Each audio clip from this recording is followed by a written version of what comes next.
What is going on, my beautiful people? Welcome back to another video. Hopefully you all are having an absolutely fantastic kick butt day today so far. So guys, today's update sneak peek video is going to be revolved around one of the brand new brawlers coming in this update, and that is BEA. Now we're going to be going over literally everything you need to know about her. We're going to be talking about her stats, her 2-star powers, which I might add are really cool for her character, her rarity, what she's like in every single one of the game modes with some gameplay, as well as I'd like to rank her on what game modes are going to be the best to push her once she is released in game. So hopefully you guys are all excited. Let's get straight away into it. Here we go.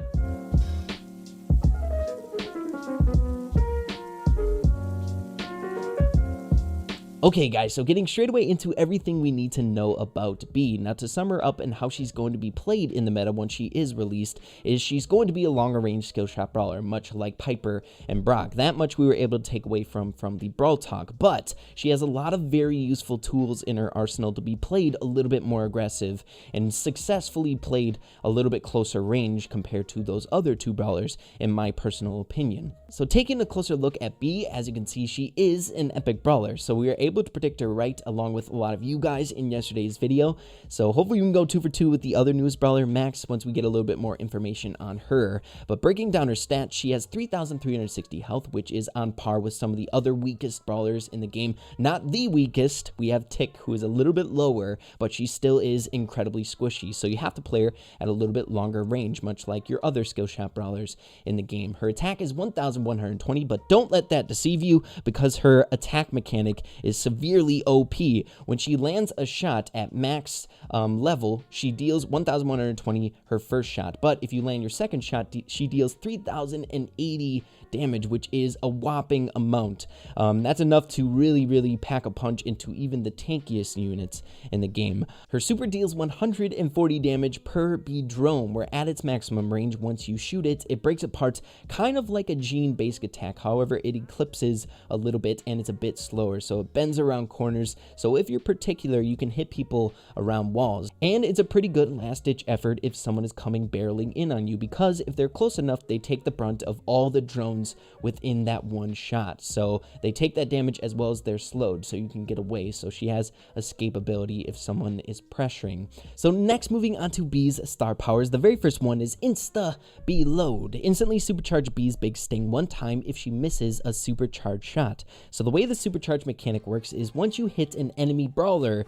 your next basic attack will be supercharged, and it'll be shown by the ammo bar turning yellow and the little BEA helper starting to glow that's following you. Now I put emphasis on brawler because your supercharge doesn't get charged off of objects, so say a showdown box or a heist safe. Now the way this star power works is if I have my supercharge activated and I miss my next shot, it'll still be supercharged. So if I didn't have my star power, it'll alternate. So if I miss my supercharged shot, it'll go back to my basic attack. So basically this star power just gives you a little bit of leeway if you miss some of your shots. But if you miss your second supercharged shot, it reverts back to your basic attack. So without the star power, it just alternates in between the two. So you deal 1,120, 3,080, 1,120, and so on. So this just gives you a little bit more DPS and a little bit more leeway to dish off that supercharged shot. Her second star power is called Honey Coat. BEA escapes certain defeat with 1 health and gains a momentary shield. The power is available again after she is defeated. So giving you guys a little demonstration of BEA's second star power. So I'm going to let this bot chip me down so you guys can see it in all of its glory, and I find this incredibly broken in game modes such as Bounty. So as you can see, I'm at 360 HP. The next shot should have killed me, but I'm at 1 HP. I get a temporary shield or momentary shield, and it saves my life. Now it's going to reset once you die. You can't use it consecutively in the first life. So in Showdown might not be as good, but in game modes like Bounty or in Gem Grab, it's going to be stellar. Now things that come to mind is if you're in a head-to-head match with like a Piper and you're playing a little bit too far ahead, she 2-shots you, but you'll stay alive for that second shot. You can get back, recharge, or re-heal up, and then go back into the fight. Okay guys, so now that we got the star powers and the stats out of the way, it's time to hop into BEA's best game modes as well as gameplay, putting them into a little tier list. What are the worst and what are the best? Let's start off with number 9, the worst game mode for BEA. So heading into our worst game mode for BEA, and that is going to be Takedown. Now, of course, like we said earlier in the video, you can't charge up your supercharged shot on anything other than brawlers. So the whole premise around takedown is to dish off as much damage to the robot as possible, and if you're only dealing that consistent 1120 damage to the robot, it might not be able to compete with other brawlers that are playing in this game mode, like your Colts and things along those lines. Now, she's going to be decent at killing the brawlers that are there, but that is not the main objective of takedown by far. Other things that are kind of holding her back is her health. She's going to die very, very easily to other brawlers once you're close to the robot even. As you can see, we're taking a hard time by that Ems already.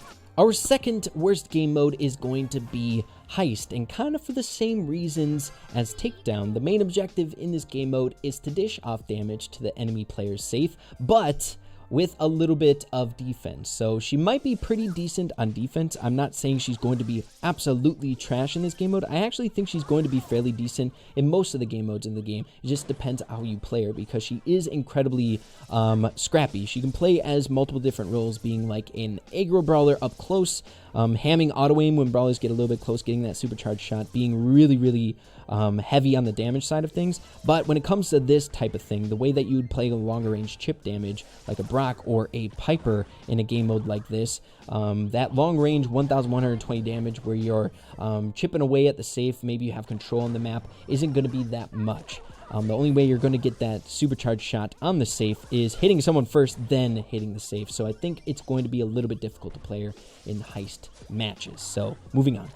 Our seventh best game mode for B is going to be Siege. So for the same exact reasons as Heist and Takedown, the whole entire objective of Siege is to dish off damage and destroy the IKE of the enemy team. Now, you do have to collect bolts, so there's two different objectives in this game mode, which I feel like she's still not going to be insanely good at, especially for maps like this. If we're playing up against a good team comp like a Rosa and a Barley, we're going to have a hard time. But again, she is a little bit scrappy. She's pretty good up against brawlers like we're going up against right now. You just keep your distance, kite a little bit, be aggressive, and you can supplement being a longer range unit like this, killing people at a distance. But other than that, I feel like she's going to be a bit better on other game modes. Heading into our sixth best game mode for B, and that is going to be Showdown. Now, she's not going to be insanely good at opening up boxes because she can't get that supercharged shot on the boxes, but other than that, she's going to be good for the same reasons as a longer range unit is going to be good in this game mode, and that is that crazy DPS at long range. And she's going to be even better than those brawlers because she can be scrappy at short range. Like in situations like this, if a Daryl's going for us, we can dish off this poke damage like this, getting close, hammer auto aim, and end up taking him out.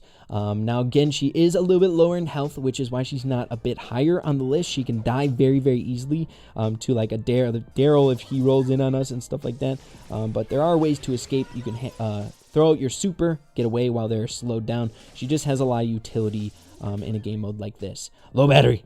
Heading into our fifth best game mode, and that is the newest one, Present Plunder. Now, I feel very comfortable putting this towards the middle of the list because we don't have that much experience, so I definitely wouldn't want to put it at like number 2 or things like that. But I think she's going to be really, really good on this game mode, or fairly decent, as well as on Brawl Ball, the counterpart, the very, very similar game mode.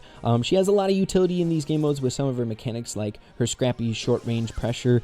She does have a little bit lower health, which is holding her back and holding me back from putting her up on the list a little bit further. But she does have a slow if someone is trying to make a breakaway with your present with some speed, like a Leon or a Max or a Mortis. You can slow them down for your teammates to catch up. And she has that long range pressure. Another reason she might not be insanely good on this game mode is for maps like this, where there's a lot of walls. It might harm you for your long range aggro pressure as well. So we'll have to see moving forward. I'll be happy to see how good she is in this game mode once it comes out. So of course, coming in at number 4 is the counterpart to Present Plunder, and I had a hard time. I wanted to put this a little bit higher on the list because I know the pro players are going to just shred in this game mode, and I'm going to look stupid for putting it at number 4, but I feel like there are a few things holding her back for the same reasons as like a Piper might be bad on certain maps in Brawl Ball. The longer range mechanic isn't insanely good in Brawl Ball. You can make it work if you're a little bit more scrappy, or a more scrappier long range unit like Brock can work in Brawl Ball in certain circumstances, and I think that's going to be the same for B. I think she's going to be much better. Oh my goodness, I'm a bot. I think she's going to be much better than a Piper, but along the same lines as a Brock. She doesn't have environmental clearing or anything like that, which isn't essential in Brawl Ball, but it's a nice plus.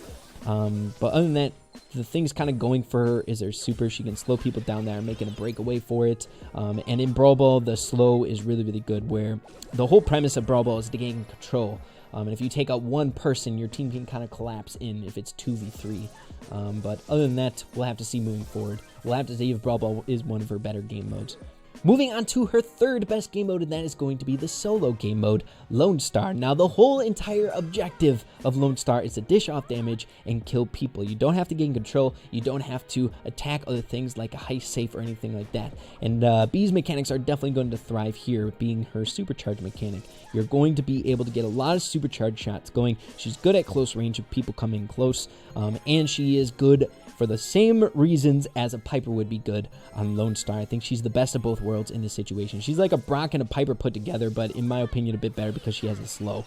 I'm not sure. I think she's going to be really good in this game mode, though. So heading into our second best game mode for B, and that is going to be Gem Grab. Now, I could see this being swapped around maybe with Brawl Ball once I'm able to see her with some live matches, but for now, I'm putting Gem Grab as number 2 for a few reasons. I think she's going to be very, very diverse on this game mode. You can play her on multiple different maps for the reason that she's going to be a phenomenal gem carrier, in my opinion, and a good supportive unit with the super, being able to play in lanes, helping your gem carry by throwing out a super, slowing them down, and then going back to your lane and doing your thing. She's going to be good at that close range combat for lane gameplay, and she's going to be good as the gem carrier for the same reasons, again, as Piper would be as the gem carrier on certain maps like Hard Rock Mine. As you can see, getting blitzed down by the Rico. But again, like I said before, this might have to get switched around once I'm able to see it, but I think she's going to be really, really good in Gem Grab. Just the health is kind of holding her back, which seems to be an ongoing thing with B. She has low health. It's going to hold her back. So I'm sure this isn't going to be coming as a surprise for all of you guys, but I have her best game mode being Bounty. Again, for the same exact reasons as Piper and Brock. I'm getting sick of saying that same exact sentence, but they're so dang comparable. B is basically Brock and Piper combined. She has that crazy long-range damage like a Piper would have. Might be a bit harder to land your shots because her shots aren't as fast, but with some practice and that skill shot stuff coming into play, you're going to be able to get good and land those consistent shots at long range. But she can play super aggro, which is one thing I really, really like about her. It makes her fit into multiple different game modes. You got that super to play a little bit more scrappy on maps such as this, as well as on maps like Shooting Star. You can duke it out with some of the best, such as the Pipers or the Brocks with like the second star power and just the crazy DPS with the supercharged shot. I think she's going to be amazing in Bounty. Okay guys, so that is going to be the end of the video. Kind of a pre-guess on how good she's going to be on all the different game modes in BrawlStars. Now, of course, this might be subject to change once we get to see what she's like in actual play against other players, real players, not bots. But I think this list should be somewhat accurate moving forward. I would say push her in Bounty, push her in Gem Grab, push her in like Brawl Ball and stuff like that. But stay away from like Takedown. Those obvious ones, Takedown and Heist, I think are going to be kind of iffy on B moving forward. But yeah, guys, make sure to let me know what you're thinking about her. I think she's going to be insanely fun. She is Brock and Piper combined with a slow. It's so freaking good. But yeah, guys, with that being said, make sure to keep having fun with BrawlStars, and we'll see you in the next video. Peace out.